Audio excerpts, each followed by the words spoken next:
Hi, my name's Roger Mays. I'm the head of theater here at Chadron State College, and we want to welcome you to my good friend Dan Binkard's production of Behind the Scenes for this time, our God of Carnage edition.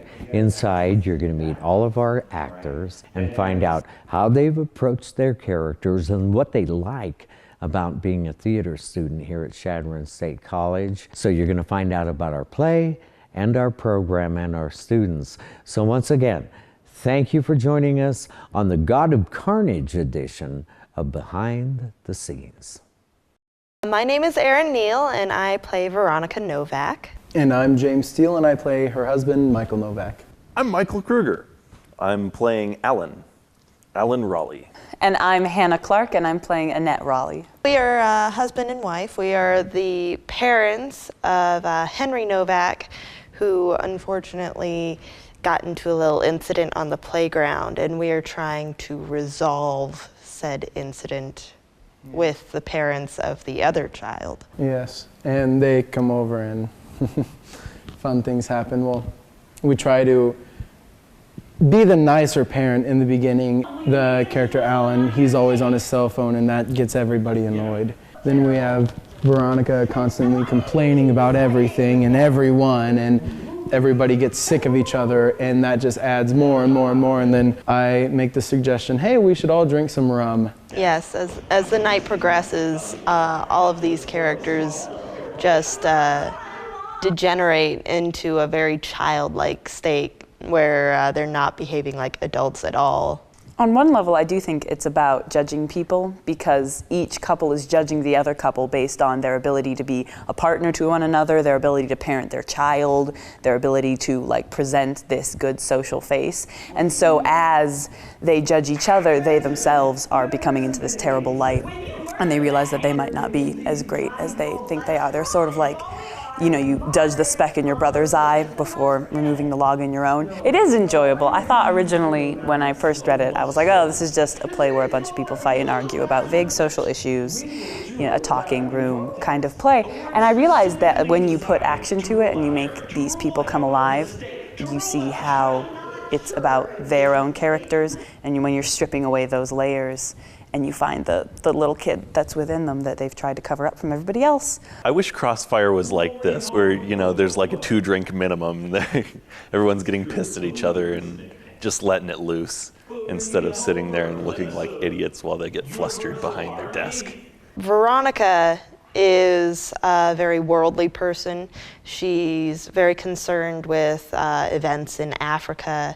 Her concern with violence is elevated, I think, possibly to a higher extent than the other characters. She feels like she's the only one taking the situation seriously. I kind of approach it as Michael being like a soccer dad, goes to the sports games, and kind of an everyday American dad or whatever. Throughout the night, he tries to get a grasp on things and cool things down a lot and lighten the mood, and towards the end he says screw it. While I was in the scene, I would be listening to Mrs. Novak's monologue or something, and I'd be like, you know what? I can see her point there. I can see why she would think that is the best parenting approach. And I was like, no, stop it. That's not what your character would do. She would not agree with this terrible liberal woman who cares more about, starving children in Africa. Once I started reading the script as Alan, I'm sitting here I just turn a blind eye to all of my flaws, except for the fact that I'm an asshole. I'll own up to that, but any specific flaws? I don't know what Alan's specific flaws are. I can tell you all of Michael and Veronica's, though. It's also interesting because Yasmina Rice, the playwright, wrote it to be a very spontaneous play. All of the lines, people are they're just saying them, and that comes from the heat of the moment.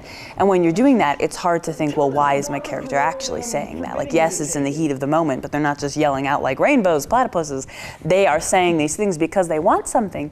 And so you have to just take the line itself, and maybe not the one surrounding it, and be like, what am I trying to get from this? What do I want?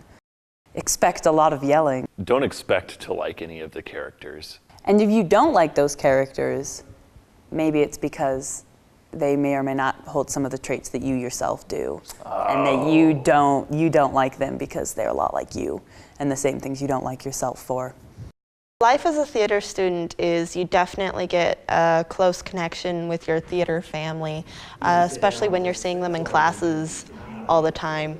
It's crazy for me because I've been in both shows and I really haven't had time to just sit back and, oh, all right, this is my schedule. It's when I'm not casting a show, I'm not going to know what to do. I'm going to have to take up yoga or something.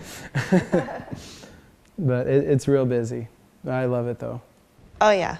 I don't know if a lot of other clubs or teams or sports, they get together outside of their activity and they all hang out and they all know each other and they all care about each other. And that's what I've always loved about theater, is that you're, much like a sports team, the fate of your success hinges on the people that you are working with. And so you care for their well-being too, because you all have to be in this tiny black box theater together.